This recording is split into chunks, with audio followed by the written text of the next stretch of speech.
abundance is really just knowing that your life is blessed. Just knowing that, finding the blessings in your life. And really the blessings, not only when good things happen, but the blessings underneath everything that happens. See, you can live this abundant life just knowing that you're blessed. So I want to start with this little story, and you've all heard it before. It's based in medieval times about a laborer who walks by with a wheelbarrow, and this guy, traveler looks, and he said, "What are you doing?" He goes, "What do you mean, what am I doing? I'm pushing a wheelbarrow." And so he goes off, and the little traveler looks, and he sees another guy pushing a wheelbarrow, and he goes, "What are you doing?" And he says, "I'm building a cathedral." And that's what I want to talk about for a minute today. See, it's how you see your life. It doesn't matter what we're doing. It's how you see it. It's what you see underneath. It's what you're doing in the moment and how you do it. You know what I'm saying? It's a connection with something bigger. You're not just doing something, but you're doing something that is so incredibly big. No matter what you're doing. I'm thinking about, brushing your teeth in the morning. Are you just brushing your teeth, or are you greeting God for the day? Are you cutting hair with somebody, or are you, blessing their life by making them feel better? What is it that you can say that you're doing? Robert, painting a picture. Are you painting a picture or creating a masterpiece for somebody to see? Your whole mindset of what you bring to your doing. See, that's the connection. What are you bringing to your doing? A whole different way of being. Are you, am I writing a talk, or am I sharing my heart with you? How do you see it? Because that's huge in this whole process of abundance, of living this abundant life. Because when we can see ourselves connected to something bigger, our lives change. It's not just about doing the act anymore with just a means to an end. It's about being connected to something bigger, knowing there's a reason that you're doing something. So I ask you to look at your life and say, am I pushing the wheelbarrow, or am I building a cathedral? In every act that you do, in every single act that you do. Because see, there's a higher purpose in every moment. Everything that you do, it's about the quality of the now. It's about the quality of the moment. Because when you bring your full attention to the moment, you're honoring that moment. And that's abundance. That's what abundance is. It's a whole different kind of energy. You can do the same thing, push the wheelbarrow, and push the wheelbarrow, and there's two different energies in it. And we need to kind of look at that if we're looking at abundance. Are we living on the surface of life, or are we living deeply?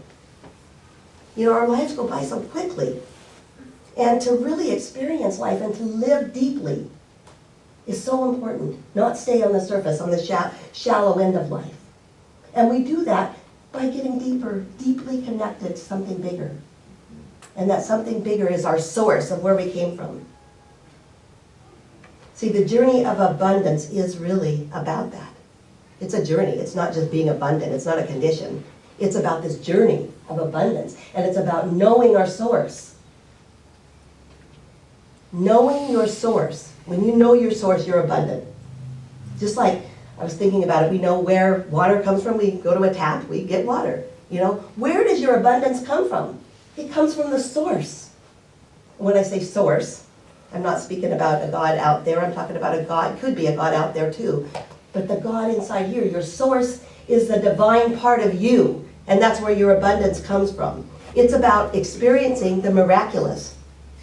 That's what Deepak says. I love that. Experiencing the miraculous. Every moment of your life. And seeing the divine everywhere, in everybody. That's abundance. And how can we not feel abundant when we really know that we live in this field of all possibilities? We live in this field of awareness that is just bursting with source energy, with love, with kindness, with power, with electrical energy. It's right around us, it's in us, it's who we are, it's our source. And all we need to do is connect and know that's our source, and move from that. And do from that. You know who Patanjali is? I know you do. Yoga's father, I don't know if I said it right, he's the father of yoga. 2,000 years ago, he wrote, 2,000 years ago, he says that there are dormant forces and faculties and talents that lie within us. And when we recognize them, we become a far greater person. The minute that we recognize them, we become a far greater person.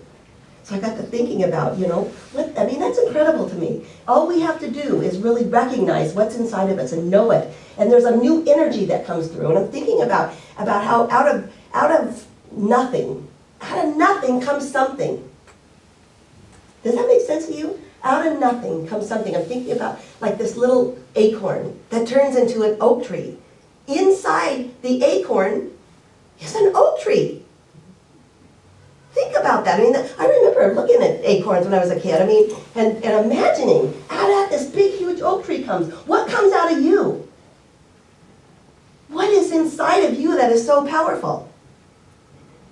Do you know how powerful that we are? Every time I read, I think it's most of the unity work, and they talk about the electrons in us and stuff, and one atom in us can light the world. That's how powerful we are.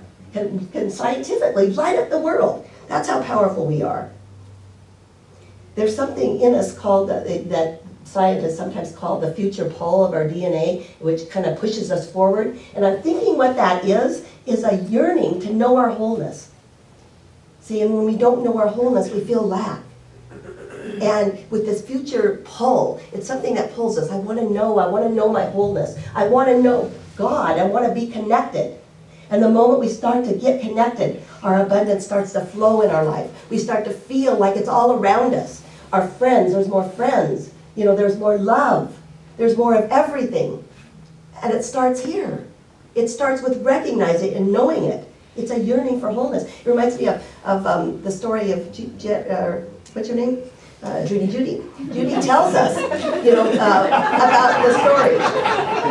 The story about Jesus, when he walked through the marketplace, I guess, and he had a big gown on, and then his lady touched his hem, and she was healed because she touched it, because he was just, had energy, this spiritual energy, and it was just vibrating. And it's because he knew his abundance. See, everywhere, he had everything he needed. He knew his abundance. And just by touching him, let's say she had to be open. Just like us, we have to be open to the abundance.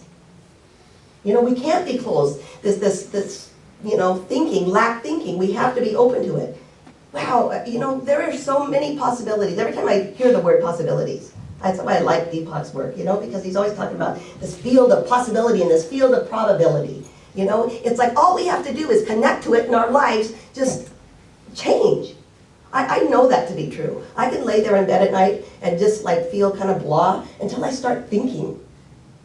Actually, I don't start thinking. And my mind starts to think, but then I drop to this field and I think, wow, this and this and this, and it's just a whole new energy. Gets me so excited about life.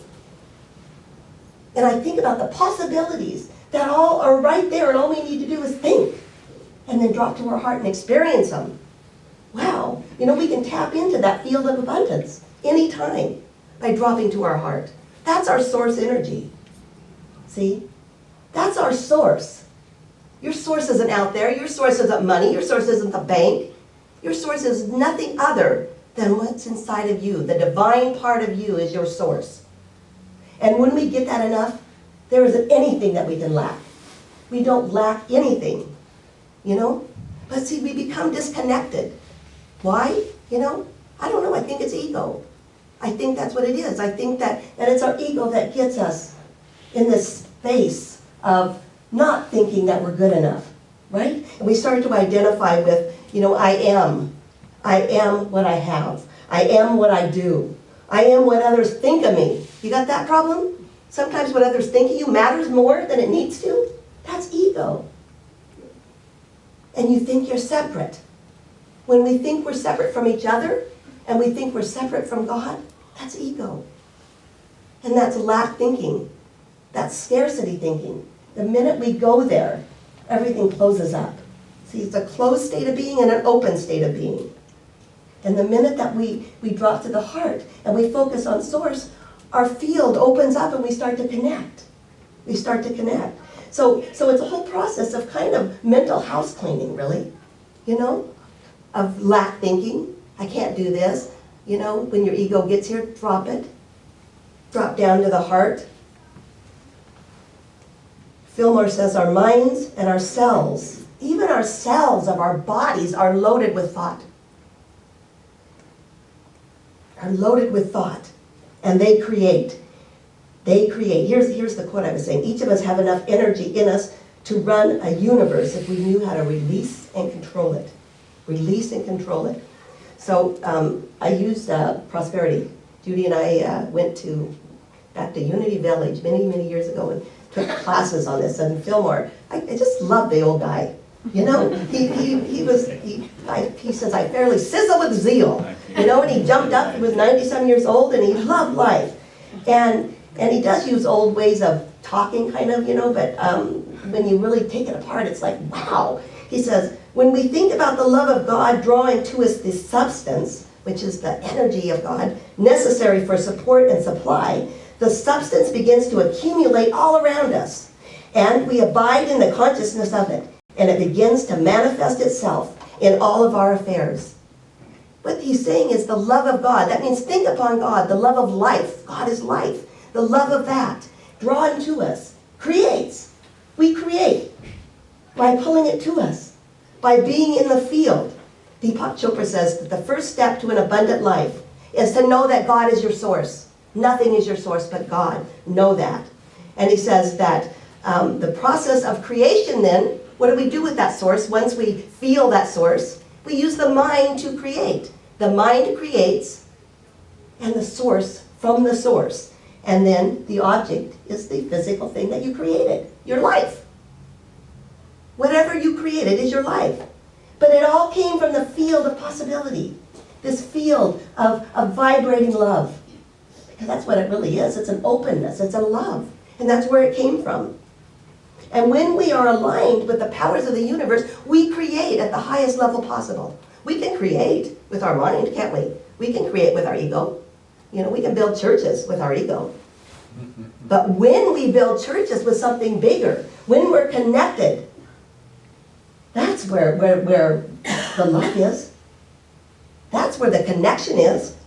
When we are connected, we create at a higher level. You create the life of abundance, of life of love, of kindness, of wisdom, when you are connected to something bigger than you. However it is that you connect. So I ask you to look at your life again. You know, are you connected to something bigger most of the time? And if you're not, get there. However, meditation, you know, through reading an inspirational book, through singing, through being with people, get connected to something that is bigger than our egos. Bigger than our egos. And then you'll look at your life and you'll, when you push that wheelbarrow, you know, you'll be saying that you're building cathedrals. You're building cathedrals. So I'll close with a little reading from Deepak. What I love what he has to say.